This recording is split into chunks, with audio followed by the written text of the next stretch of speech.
Hey everyone, welcome to Strange Stories, where we explore near-death experiences and supernatural stories from people who've had a glimpse of the other side.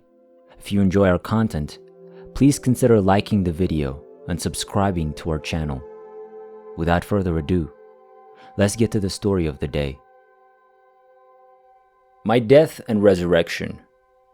On May 12, 1973, I was working as a contract coordinator GS-11 for the Department of Defense with the Military Airlift Command MAC on commercial airline contracts at Tan Son Nhut Air Base in Saigon, South Vietnam. It was a gorgeous Saturday on May 12, 1973 when this incident took place. It was only a few days before the American combat military and its allies were scheduled to leave Vietnam under the Paris Peace Talks plan. Many commercial airlines had their commercial jets positioned at Tan Son Nhut Air Base in preparation for the airlift. As a result, there was a lot of activity at this period. My responsibility was to oversee all contracts, or Form 8, between commercial airlines and the Military Airlift Command, or MAC.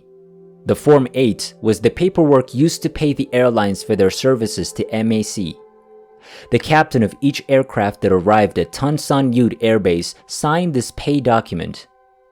On May 12, I left work on my Honda 150cc motorcycle as normal, and as usual, I followed my coworkers at their base, who usually always drove a 6-pack pickup truck. This vehicle was dubbed a 6-pack because it has a front and back seat, as well as 4 doors, allowing it to seat 6 passengers.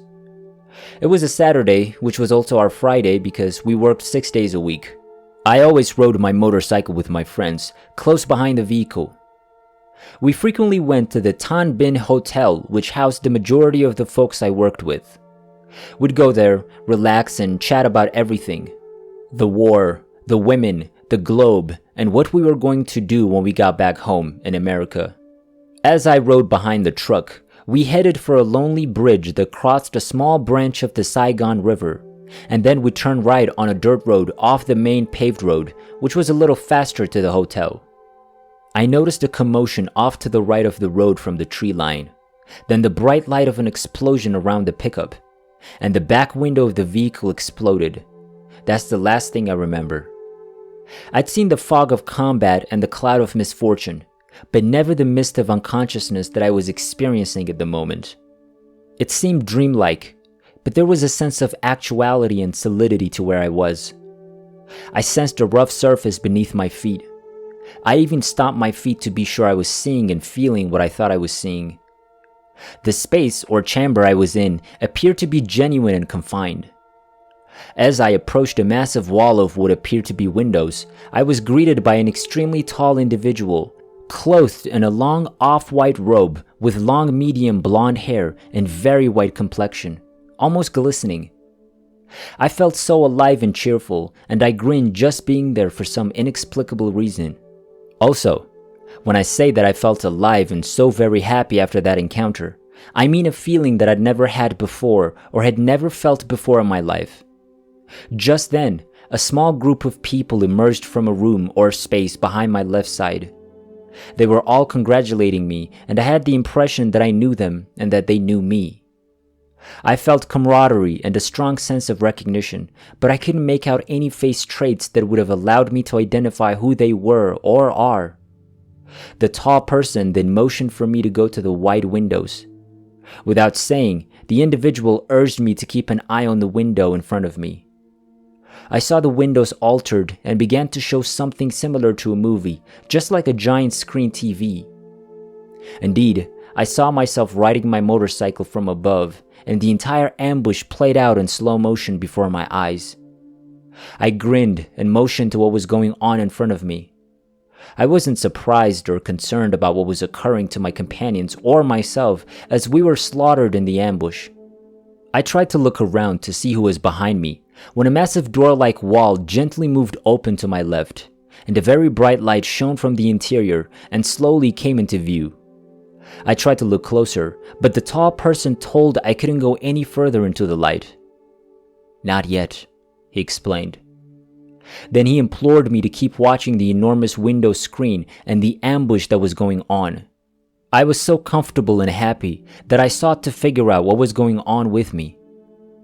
As I returned my gaze to the light, the tall guy instructed me not to look and began to speak to me. He then told me about when I will pass into the light after living a full life. I believe he stated that I will live until the age of 107 or 97. He also said that I would have a lot of ladies in my life. However, this would be my last. A woman with a pure heart and soul and a body of my choice, strong and self-sufficient. She'll be considerably younger than I am, but that won't matter to either of us. She won't be available to me for a while, and she will live far away, and our first face-to-face meeting will be several months, if not years after we meet. But once she and I meet, we'll both know that this connection will remain until I walk through the door of light. This statement defies explanation. How can someone meet if they cannot meet in person? I didn't think about it at the time. However, when I wanted to inquire of the tall man standing next to me, why can't I just go into the light? And what is this lady's name? The tall person suddenly touched my back, and then, like a strobe light, whoosh, I was back in my body on Earth. By this time, the army had proclaimed me dead and placed me in the meat wagon, a truck that took me to the morgue, alongside my other deceased co-worker buddies. I must have gasped for breath or something, and the American Army medic called to his people that I was alive, and they escorted me out of the meat cart and into an ambulance to take me to the hospital. I awoke for a few seconds before an Army officer asked me if I wanted to travel to a French or an American hospital. An American hospital, I said.